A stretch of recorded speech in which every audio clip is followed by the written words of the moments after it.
Hello guys, नमस्ते। तपाईहरुलाई मेरो युट्युब नयाँ च्यानलमा तपाईहरुलाई वेलकम गर्न चाहन्छु। र अनि म चाहिँ आज मेरो गाउँमा आएको छु र अनि मेरो जति युट्युबहरुमा जति मेरो भिडियोहरु आउँछ त्यसमा चाहिँ तपाईहरुले सहयोग सपोर्ट गर्नु होला हैन। अब राम्रो नराम्रो भए तापनि अब राम्रो भएर राम्रो मानेर हेरिदिनु होला भन्न चाहन्छु हैन। म चाहिँ आज अनि त्यही हो, त्यही भन्न आएको हो हुन चाहिँ। तर अनि सपोर्ट चाहिँ गरिदिनु।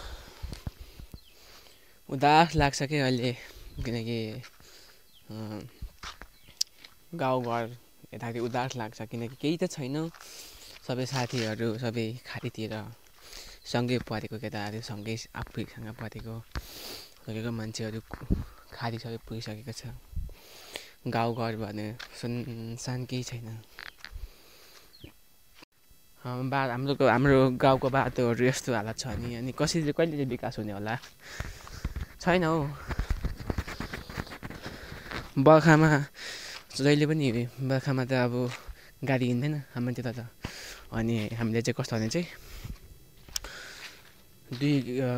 दुई घन्टाको बाटोमा उकालोमा भारी बोकेर खानुपर्छ कि। कस्तो भने चाहिँ अब अहिले त हिउँदोमा त गाडी कुद्छ, बर्खामा त कुद्दैन।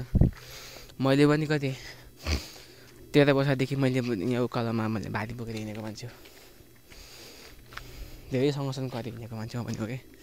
तर आफ्नो दुःखहरू पीडाहरू अरूले सेयर गर्यो भने हाँसिदिन्छ होइन। तर भोग्नेलाई मात्रै थाहा हुन्छ नि त उसले कति धेरै दुःख गरेको छ भन्ने कुरा त। अब मान्छेले हेर्दाखेरि त राम्रै देख्छ नि, तर उसको भित्री मनमा कति धेरै पीडा छ, उसले कति धेरै कुराहरू भोगेको छ। त्यो कुरा त आफू भोग्ने मान्छेलाई थाहा हुन्छ नि त। अब अरूले भनौँ भने के हुन्छ, हाँसिदिन्छ मान्छे के। तर जे छ आफूभित्र छ, तर अरूले सेयर गर्नु पनि राम्रो होइन क्या। अब अरूले नबुझिदिँदाखेरि त आफूलाई पनि त अब कस्तो हुन्छ नि त होइन। त्यस्तै हो, सबैको आफ्नो आफ्नो पीडा हुन्छ, आफ्नो आफ्नो परिस्थिति हुन्छ। त्यही भएर आफ्नो आफ्नो भविष्य बनाउनुपर्छ। तर मलाई भविष्यहरूले आफ्नो भविष्य सम्झिन्छु र मलाई दिक्क लाग्छ क्या। के गर्नु हुन्छ क्या। किनकि अब अस्ति त्यत्रो अब 1.5 वर्ष पढियो कोरियन भाषा, एक्जाम दियो, 36 लिएर आइयो, 39 कलेजमा बस्यो सेकेन्डमा अनि थर्डमा। अनि मान्छे रुनु कि पास हुनु भएन त। अब म पढेको खर्च मात्रै 5 लाख नै बेसी गएको छ। तर कोरियन भाषा पढेको मात्रै होइन है।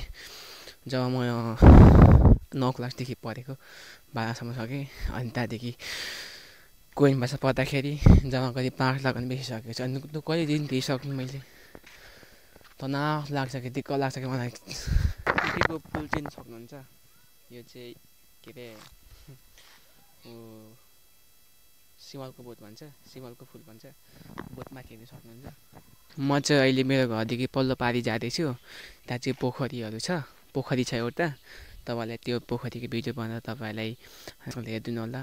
म यहाँदेखि कति अब 15 मिनट लाग्छ। अनि तपाईँलाई फेरि त्यो भिडियो चाहिँ अर्को भिडियोमा तपाईँलाई देखाउन चाहन्छु। अहिले चाहिँ म तपाईँहरूलाई बिताउन चाहन्छु।